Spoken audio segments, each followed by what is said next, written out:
Hello, everybody, and welcome back. BJ here from BJ Drinks Beer. Um, Today, I've got one for you from Flying Fish Brewing Company. Where are they repping now? Under special assignment, Pennsauken, New Jersey. This is a brewery that was a New Jersey, New Jersey brewery, one of the first. They were around for a very long time. They moved from Cherry Hill to Clementon, and then a lot of things happened that I don't want to get into because I don't really know. But a lot of things happened, and they were bought by a Maryland-based beer company, and now it's kind of I don't know. I feel like every can I get from them is brewed somewhere different. They have a lot of stuff that's brewed out of PA. This one, I guess, is brewed in Pennsauken, New Jersey. I don't know. I can't keep up with it all. Regardless, this is one that they had years and years ago, and I think 2010 might have been the first time they released this one. And this is not exactly the same version. I say that because this one is a 7.5%, and the previous one I looked up was an 8.2%. So maybe slightly different. But this is a Wild Rice Double IPA. In fact, it's Exit 16 Wild Rice Double IPA, part of the Exit series. Um, let's see. I'm sorry if you guys hear that. A neighbor is either doing some very loud yard work or murdering someone with a chainsaw. Brewed and canned by Flying Fish Brewing Company under special arrangement, Pennsauken, New Jersey. Blah blah blah blah. Okay, nothing fun to read. Here we go. Notes and best paired with. So notes: dry, tangerine, and piney. Best paired with spicy foods, seafoods, and jug handles. Weird choice of things to print on the can. That's all right. Oh, yeah, I'll give you another spin. So apparently, when I was doing my research to find out when this beer came out and everything, originally came out and everything, I didn't really find much. But what I did find is that the rice actually helps ferment the. I don't, never mind. I thought I,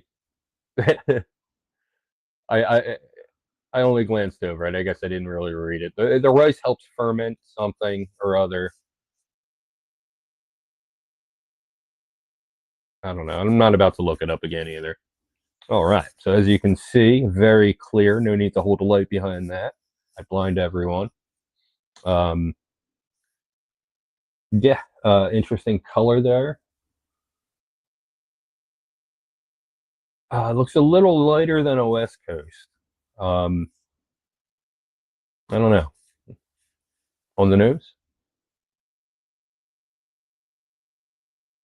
Interesting. Okay, yeah, definitely. What did it say? Tangerine. I'm definitely picking that up. There's definitely a sweet, juicy, tropical note.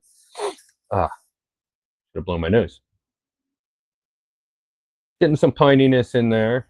I guess I wouldn't get dryness on the nose. That's the other detail on the can.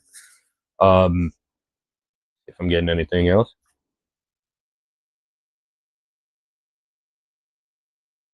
Yeah, maybe a little pineapple, but yeah, really all I'm getting. Let's give it a try.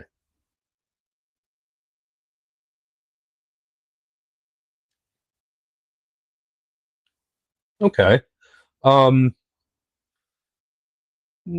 it does have a certain dryness to it, but it's sweet up front. Definitely get notes of tropical notes, sweet tropical notes, maybe pineapple, maybe tangerine. I don't know.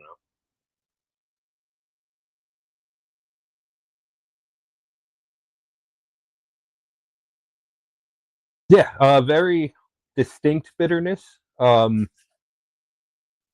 Real easy drinking though.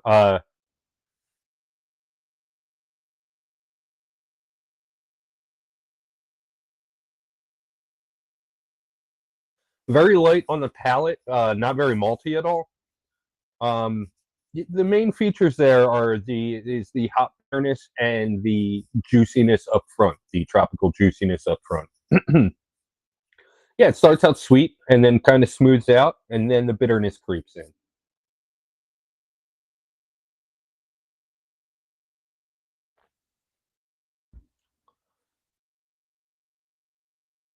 Yeah, I wouldn't necessarily call it smooth. Um, I don't know what I would call it. I mean, it's very light on the palate, but I guess just really too bitter on the back end to be considered smooth.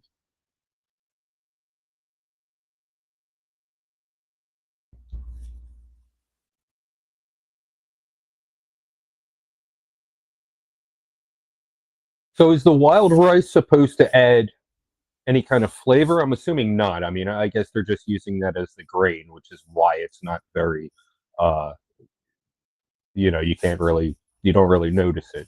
So I guess that's just more so for the fermentation. I don't know. I'm no expert, and I don't plan on becoming one anytime soon.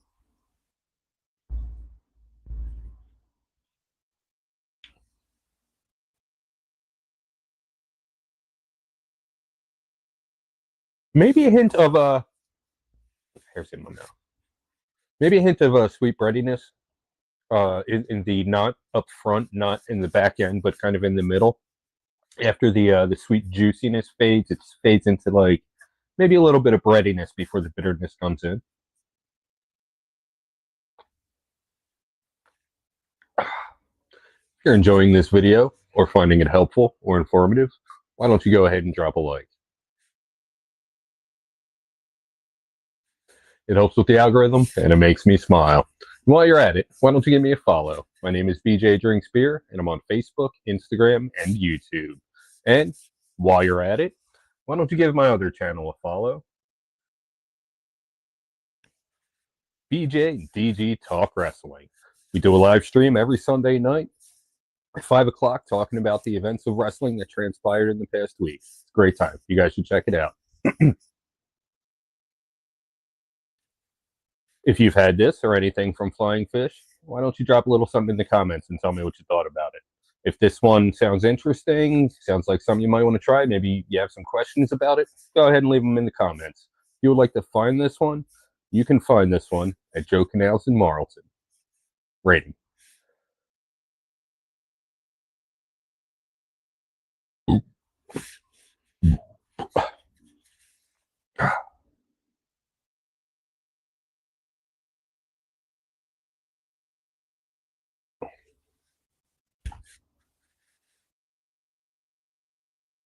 While I wouldn't say the back end bitterness is too much, it's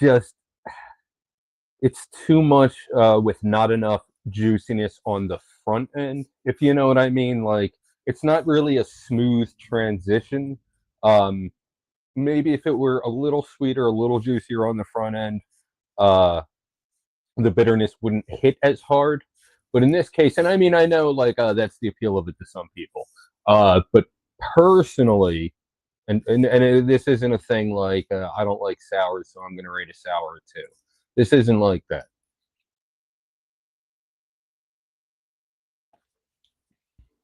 It comes off as like it doesn't know what it wants to be. Like I'm getting, I'm getting like throughout the process, the tasting process, I'm getting New England, I'm getting American, I'm getting West Coast. Like it's, I don't know.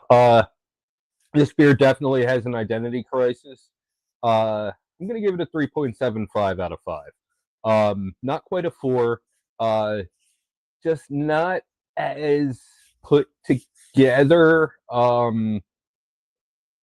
It's not a smooth process.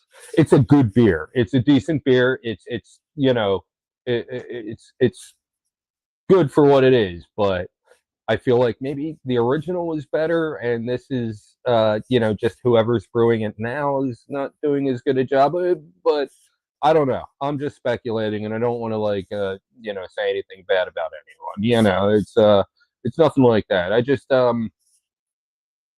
maybe it's just me, but yeah, 3.75 out of 5.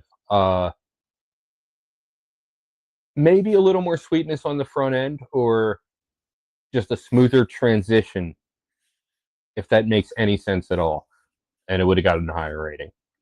If you haven't had anything from Flying Fish Brewing Company, I definitely recommend you check out some of what they do. You will not be disappointed.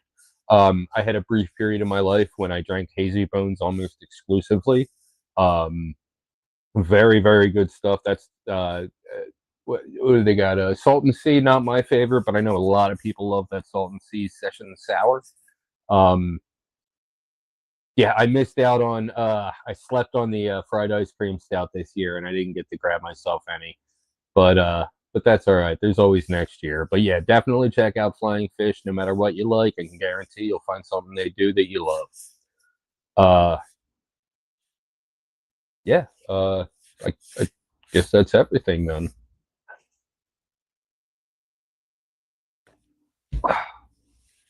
Well, that's all I got for this time. Until next time.